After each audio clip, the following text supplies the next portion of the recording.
Patong-patong ang mga kaso ni Apollo Kibuloy dito sa Pilipinas, pati sa Amerika. Mula na simula ng Senado ang investigasyon noong December 2023 sa mga wani pang abuso sa ilang miyembro ng Kingdom of Jesus Christ, hindi na nagpakita si Kibuloy. February 19, hindi pa rin sumipot si Kibuloy sa mga pagdinig kaya ipinasabkina siya ng Senate Committee. February 21 ang ilabas ang isang audio recording ni Kibuloy kung saan sinabi niyang nagtatago siya. Nanganganib daw kasi ang kanyang buhay bunsod ng $2 milyong na patong daw sa kanyang ulo dahil sa mga kaso niya sa Amerika. Bagay na pinabulaanan ng Federal Bureau of Investigation. Sa parehong recording, iginit ni Kibuloy na gawa-gawa lang ang mga aligasyong pang-abuso sa mga miyembro ng KOJC. March 19, naglabas ng arrest order ang Senado laban kay Kibuloy dahil sa paulit-ulit na pag-iisnab sa mga hearing. April 1 naman ang iutos ng Davao Regional Trial Court na arestuhin si Kibuloy para sa kasong child and sexual abuse.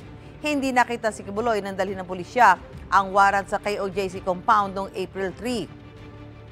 Sa isa pang bagong audio recording noong April 6, sinabi ni Kibuloy na haharapin niya ang kanyang mga kaso sa Pilipinas basta't igarantiya sa kanya ng gobyerno na hindi makikialam ang Amerika. Sagot ni Pangulong Bongbong Marcos dyan, korte ang masusunod at hindi si Kibuloy.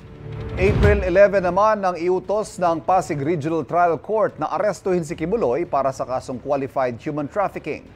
Sa puntong yon, sinimulan ng hanapin si Kibuloy sa iba't ibang niyang ari-arian sa Davao Region. June 10, nagkatensyon sa pagitan ng mga pulis at KOJC members nang dalhin doon ang mga arrest warrant para kay Kibuloy. July 8 naman, inanunsyo ng PNP at DILG na may 10 milyong pisong pabuya para sa ika-aresto ng pastor.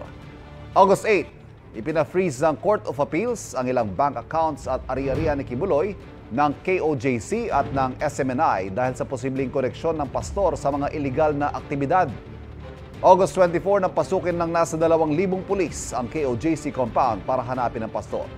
August 27, nag-issue ng temporary protection order ang Davao RTC bunsod ng petisyon ng KOJC.